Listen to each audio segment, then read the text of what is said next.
All right, welcome back inside our proactive newsroom. And joining me now is Philip Stratman. He is the CEO of Ocean Power Technologies. And Philip, welcome back. Good to see you again. Yeah, good to see you again, Steve. Thanks for having me on.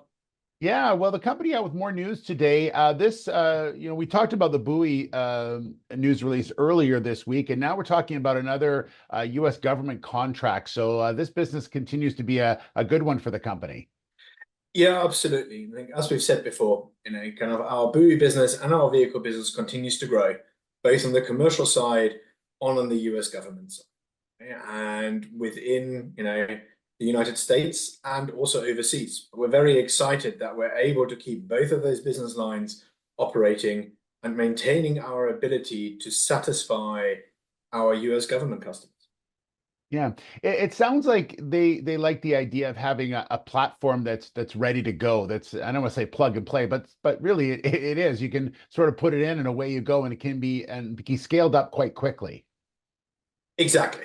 What we really find from all of our customers, and very specifically, on the US government side, is the fact that they like that this is a fully commercialized platform.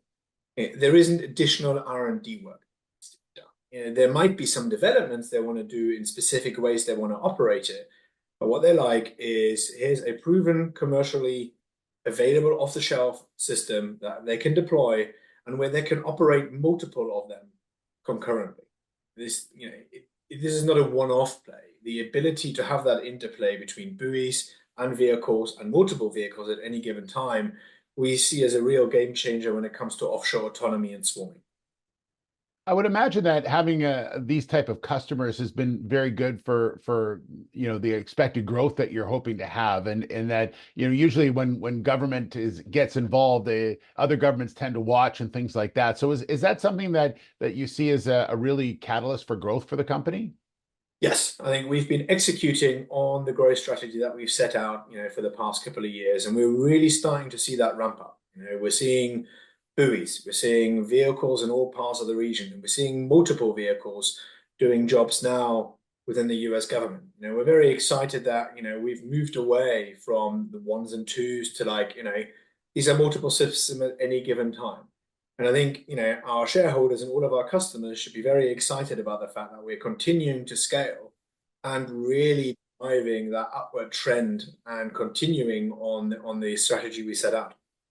Yeah. And lastly, just about maritime security, it sounds like there's more talk now, I think, than we've ever seen about securing the water and just how important that is, not only here in North America, but all over the world. Ocean security is key. We're seeing it with international events all over the place. Maintaining freedom of navigation is critical.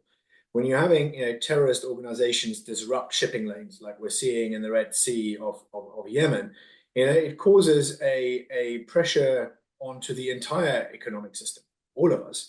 So I think it is vital that we maintain that leading edge and continue to deploy autonomous systems that can safeguard the oceans at a fraction of the cost and at a fraction of the carbon emissions than traditional systems.